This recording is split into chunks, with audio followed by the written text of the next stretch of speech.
Session 1, Plastic Circularity Today, the Macro, Micro and Continuing Disruption. I am about to introduce a disruptor to you. A man who was one of the very first champions of the circular economy movement in Asia. He has been in the vanguard for well over a decade, though he doesn't look old enough. He's been formally recognised by the UN for his efforts, by Google Earth and by Prince Albert of Monaco with the Prince's Prize for Innovative Philanthropy. He is founder and MD of Ocean Recovery Alliance. He is, of course, our esteemed founder of Plasticity. Please welcome Doug. Welcome, everyone. It's great to be here at the UN. Never thought 8 years ago when we launched this at the Rio Earth Summit that we'd be into our 8th year and 13th event, but you know, the topic is now alive and well and broad across so many spectrums of society, and it's great to have this Sea of Solutions 4-day event here, as Gillian said, with science, government, and today business. We often call this event the Olympics of Plastic, and also it's much like getting a one-day MBA in plastic sustainability. So you're going to learn a lot, you're going to collaborate hopefully a lot and meet a lot of people. This is a very complicated issue, plastic. There's no one solution that stands by itself with one person or one company. You need to have 3 or 5 together, so you have 1 + 1 + 1 = 8 or 5 to make the whole wheel start turning. I'd like to give a quick thanks to Trish, Murray, and Gillian, because without them, the dream team, we wouldn't have this, this event running like this today. And so what we're going to be talking about is circularity, and this is what we've always focused on, as Gillian said, not the problems, not the downstream issues, but the solutions for second life plastic. How to get the stuff that we're using that we can't get rid of, that we can't avoid, that we can't switch, that we can't reuse, all the other stuff that's still being used. How do we get that to become something valuable?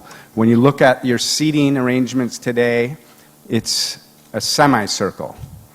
It's not quite a full circle. And we're all aiming for a full circle, which is the pulling of all that material into another system to reincarnate it into another life after you've used it for the first time. And that is the super challenge here. Recycling sometimes gets a bad name, not necessarily because of what it's doing, but because people think that it's not necessarily working. Only 10% of the world's plastic today actually gets recycled, even though almost all of it is recyclable. It just can't find the system in most countries that have the capacity to do the recycling. And so today the people who are speaking are the cogs in the wheel that can help move that. So when you hear something about recycling is expensive and it's not working for the economy, we have to think, why is it expensive? It's expensive because it's too cheap to throw things to landfill. It's expensive because there's no waste charges, and the avoidance of doing the right thing is too cheap and easy for us. So as soon as you put a price into the cost of waste, the changes for recycling will very much differ. Also, the collection systems, wet and dry sorting is a very easy thing for people to think about.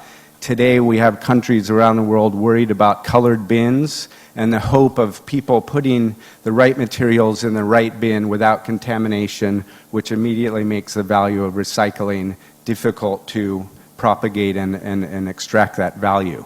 So the waste system today, most countries does not adhere very well to plastic and the way we can recover it in the right way, and therefore the costs are high. So when someone says recycling is not economic, we have to think of how the systems are at the very first mile and how we're getting that material out.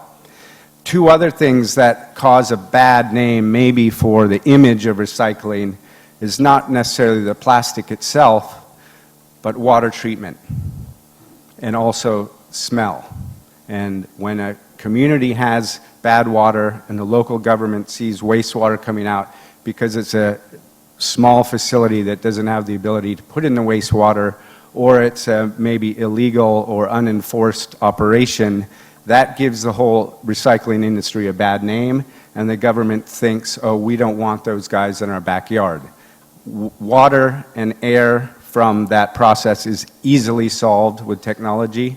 We just have to be putting that in place so that the recycling can get the scale that it needs to absorb and extract these materials out of our waste stream and put them into a second life. And today you're going to be hearing about how some of that can happen, and hopefully the brands can collaborate with the people who are doing that. Yesterday I closed the event with a note on commitments, and I'd like to highlight that for those who were not in the room. We did a study which was funded by the United Nations Environment, and we put out the summary just yesterday. We evaluated 580 commitments made around the world in the last 5 years, including at some of the UN events and the ocean events. We scored them because these were commitments made by the public sector, the private sector, and the civil society. And the feeling was that, wow, these commitments are nice, but they're not really doing that much. People aren't following through. We don't know what they've done. It's not transparent on their website. They didn't have funding. So we have a new scorecard that you can evaluate your future commitments, commitments 2.0, and a whole toolkit. So if you're a company, a government, municipality, an NGO, and you're thinking after this event in the next 4 days, we want to make a commitment for the world for plastic, we have that scorecard here. There's some copies at our booth in the corner. But the things we really looked at, a couple, are magnitude. How big is your commitment? It doesn't matter if you're a small entity or a giant multinational with a lot of resources. But within the scope of your launch of that little commitment or big commitment, how big can you make it in that community? The next point is velocity. How fast can it grow and actually start making a difference? How fast can it replicate if others see it in your peer group and copy it into their country or their city or their community?